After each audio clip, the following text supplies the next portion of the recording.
Hi guys, welcome back to the channel, and today's video, which is another update on the 172 Cup, which I recognise is long overdue. And the reason that I've not uploaded is because over the past 2 years I've filmed so much and then not actually uploaded it or done anything with the footage, purely on the basis that I didn't feel that the video was good enough.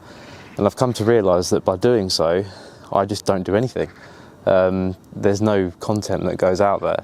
So I've made a pact with myself to, from now on, whilst I aspire to create these high budget, high value reviews, I'm actually going to upload a lot more just on my car, my friends' cars, and put less emphasis on production value and more just on getting stuff out there, because it's what I'm passionate about and it's what I enjoy. So hopefully this will be a very quick or nice little segue back into making more regular content.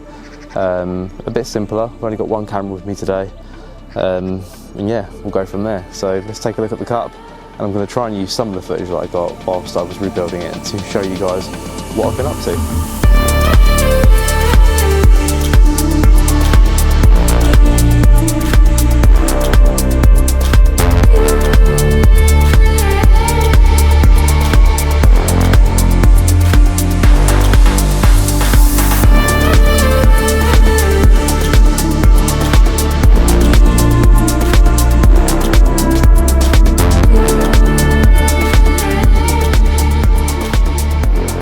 So here she is. Yeah, looking pretty good, considering I haven't cleaned it. I haven't bothered to do that. That's another thing. Cleaning the car and making sure it looks immaculate before I do these videos is another step and another barrier to me not uploading, because obviously it's another thing I've got to do before I even get to pointing the camera at the car. But yeah, new headlights have been put in. It's got a new windscreen because it had a hairline crack. Other than that, it's as it came. The front bumper is kind of a bit worse for wear, to be honest. It looks like it's been smart repaired in the past, so we'll be getting that done. But when you're going on track, it's almost not worth it, because it's just going to get peppered with stones, rubber, bugs, you name it. No point of spending good money on that just yet. As you can see, it looks virtually OEM, which is exactly how I want it, and I think that's how Cups look best, in my opinion. No sun strip, no aftermarket wheels yet, just as it is. And this is like the perfect road setup, in my opinion, and it's kind of been built for, I'd say, 70% road, 30% track, so it does make a decent-ish track car. But the reality is, as long as it's got good brakes and tyres, you can get on track and have fun in anything that's a 172, 200, etc. This is what these cars were built for. I've opted for some PBS Pro race pads. You can get Pro Track, but they're not as good. They don't have a high enough or as high operating temperature. As you can see from the wheel, they do collect quite a bit of dust. Also running the Pure Motorsport 10mm spacers at the front, but at the rear I'm not. The reason for that is because I actually have the Pure Motorsport stub axle spacer kit on the rear beam, which is not such a bad thing because it takes away strain from the wheel bearing itself.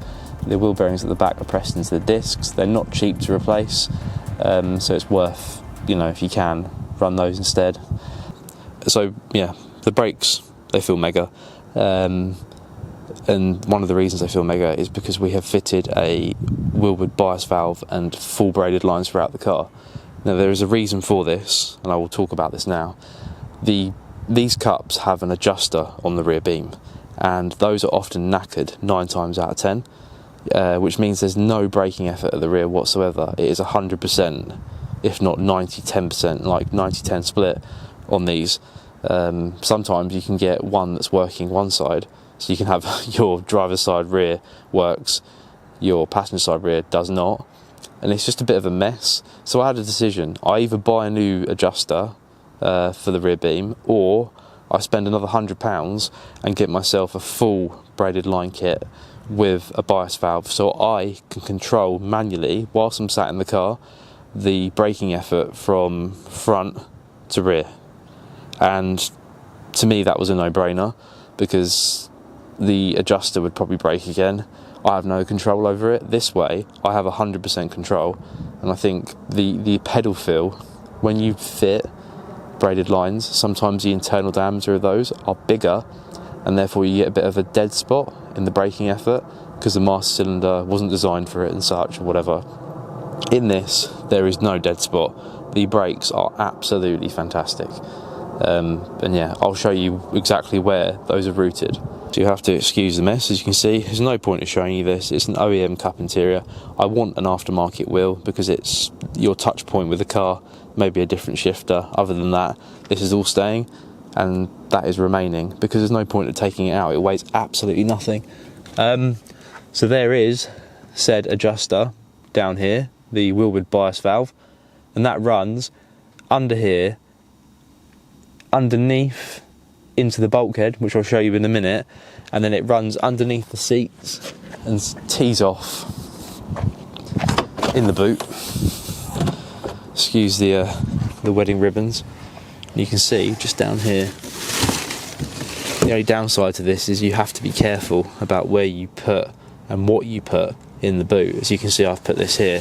That will not hit it because it's too big, but it does mean that you lose a bit of boot space. But for this car, I really do not care because it wasn't built to transport stuff. I didn't rebuild it to daily it. I rebuilt it to enjoy it for hacks on beautiful days like this. So yeah, and for that, it's absolutely perfect. Underneath, you'll probably see as well from this clip taken yesterday at AW, the exhaust is a little bit worse for wear. So I'm definitely going to sort that out at some point. I just don't know when. Nice stainless exhaust on there will really finish off the underside. Cosmetically, it's okay. I'm not sure if it's coming out on camera, but you can see here it's a little bit sorry for itself. Scratches, etc. Lack of peel just up here. But it is what it is at the end of the day. She is now 21 years old. And considering it's a 21-year-old car, I think it looks alright. And here is the engine bay. OEM carpet is still in. I fear I'm turning a bit of an anorak with these sort of things at the minute because I leave these things in because they're OEM, but to the detriment of the car, because then when it gets really hot, it sags and ruins the nice finish that Josh kindly helped me with on this. So a lot of this that you see is all of Josh's work that you've met on the channel before, helping me spray things like this and this, and just generally tidy it up. These bits were powder coated at the same time that the underside was powder coated, the rear beam and the front subframe. So was this as well. There's a little grommet to go back in there. So I should mention it's not the finished article. There are a few things that I still need to do. However, for the most part, I think it looks pretty good. That top mount over there looks a bit strange, so I'm going to have to look at that. I've only just seen that.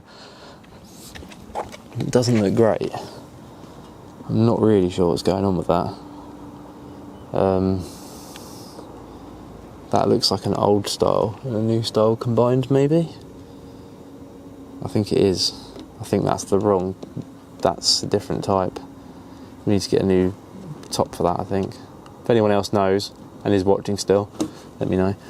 I think the cup's different. I think you need the one without the spacer. Without the spacer on the bottom of it, but who knows. So yeah, overall, pretty much OEM. New silicone hoses all round, because these were all perished. These were knackered, so we went for new coolant hoses, got the MTC ones. No point of paying the forged tax, they're literally half the price, do exactly the same thing. You can see just down here, this silver sleeve is where the brake runs along, brake lines, and into the bulkhead, down. You can't really see, it was kind of down here somewhere, and that is it. That's where they go. So yeah, overall, pretty happy with it. I think what me and Josh are going to do next is ditch the OEM airbox, and I think we're going to go for a DIY induction kit, which will be interesting and make quite a funny video. Before and after noise of the induction. Sounds pretty good as it is, but it will sound even better with a, I think that on the forum, if anyone knows the forum, cleosport.net, they call it the fatty induction kit, which is, I've got no idea why. Maybe he's the one that came up with it. You basically get a 90-degree elbow another bit of silicone hosing, and then a couple of metal pipes, a big ram air filter, and you can tuck it just down here. Sort of goes this way down. It's quite cheap, about 60 quid to do these days. Probably was about 40 at the time, but with inflation and whatnot. And yeah, it makes for some very, very loud induction noises, even if we're not going very fast. Right guys, so that is it for this video. Hopefully it was fairly informative. I've got hardly any battery left, so I'm going to have to cut it short anyway. But yeah, that was a little look at what I've done to the car. And I think the next video, we're going to go for a coastal drive next weekend. Hopefully it's as glorious as this. And I'm going to get some footage of that as well, and just upload a simple video with some onboard stuff of me driving it. And then in August, on the 13th, I'm doing Snetterton. I filmed there twice now and never uploaded the video. I'm going to go third time lucky and actually do it. So yeah, thanks for watching. See you on the next one.